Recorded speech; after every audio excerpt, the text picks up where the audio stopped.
of all, you got to ask yourself, what is a self-directed IRA?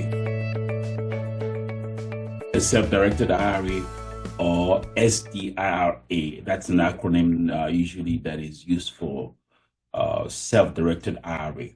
And that is a type of a retirement account that allows you to invest in alternative assets beyond your typical stocks, bonds, or your mutual funds. With a self-directed IRA, you can actually invest in real estate. Yes. You can also invest in other investments like private equity, even up to the point of considering precious metals. And of course, today we're talking about how do you use your self-directed IRA in an apartment syndication.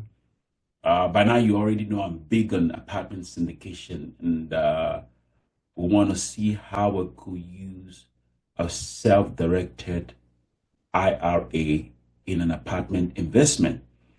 The main differences between your traditional IRA and your self-directed IRA is the range of investment options that you have. While a traditional IRA is typically managed by a brokerage firm with a limited menu of investments, a self-directed IRA actually gives you full control. Yeah, that's the advantage.